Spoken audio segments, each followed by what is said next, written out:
प्यारे देशवासियों, नमस्कार। मैंने अभी पिछले वीडियो में आपको हमारी बहन बेटियों की सुरक्षा के बारे में बात की थी, महिला सुरक्षा के बारे में बात की थी कि कितनी हमारी महिला सुरक्षा ये सरकारें चिंता कर रही हैं, कितनी सुरक्षा उनको दे रही हैं।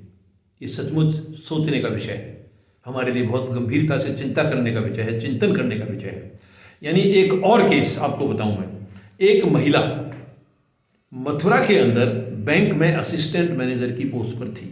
अब ये लॉकडाउन की वजह से वहाँ पर स्टाफ कम रखा होगा या जैसे भी था, वो अपने घर आई हुई थी शाहदरा के अंदर अपने घर आई हुई थी और 20 जनवरी को उसको वापस जाना था मथुरा में। घर से वो एक ऑटो से निकली है। थैंक्स गॉड के ऑटो से जब वो निकली हैं तो उस ऑटो का नंबर और उसका फोटो भी खींच लिया उनकी मम्मी ने। वो मम्मी है या सास है ये अभी नहीं पता लगा है। तो उन्होंने ऑटो का नंबर भी लिख लिया था और उसका पूरा फोटो भी खींच लिया था।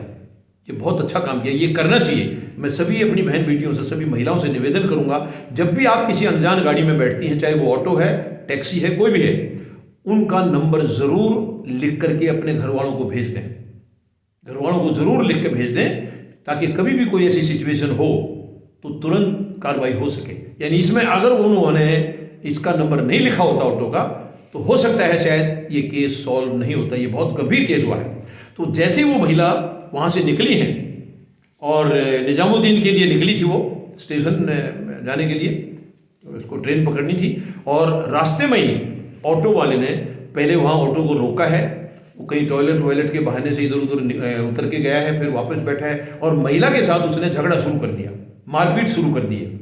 महिला ने भी बहादुरी से उसका मुकाबला किया है कुछ देर, फिर उसने ऑटो को भगा लिया है, ऑटो को भगाया है और हालात ऐसे हो गए कि अब उसको जान का भी खतरा हो रहा था।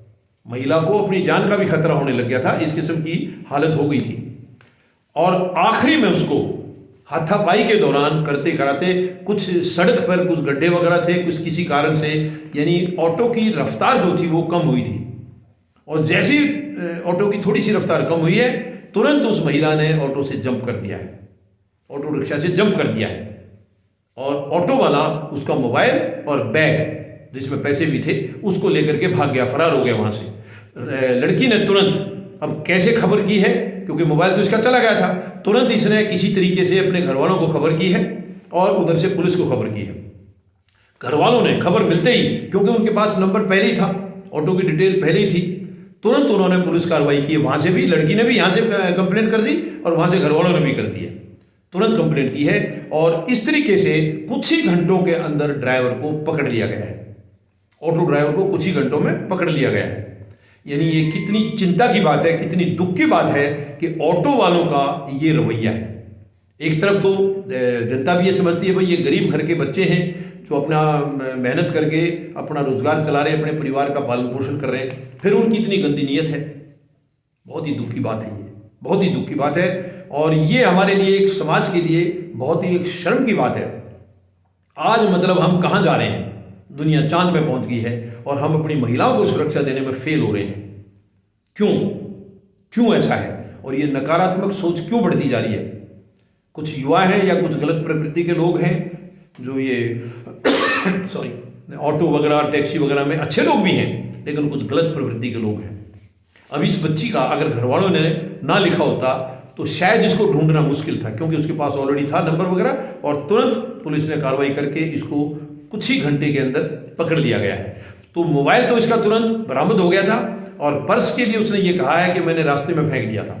अब वो पर्स रास्ते से मिला है या नहीं मिला है, पुलिस को छानबीन उसकी चल रही है, लेकिन ये हमारे लिए बहुत चिंता की बात है, बहुत ही चिंता की बात है। इसके ऊपर समाज को गौर करना होगा। राजनीति को बिल्कुल इसकी कोई जवाबदेही नहीं है।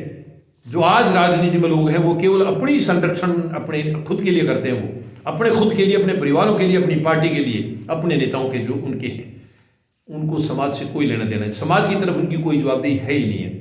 ये बहुत ही शर्म की बात है, बहुत ही दुख की बात है। बहुत गंभीरता से इसके ऊपर हमें विचार करना होगा और सरकारों को मजबूर करना होगा कि महिला सुरक्षा की पूरी तरह से प्रायोरिटी पर इसकी चिंता की जाए और इसका इंतजाम किया जाए।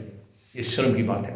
वर्तमान नेतृत्व हमारे इतने नकारात्मक हैं, इन्हें बिल्कुल भी चिंता नहीं है। हमें सबको मिलकर के सरकारों पर दबाव बनाना होगा और महिला सुरक्षा को प्रायोरिटी देनी होगी।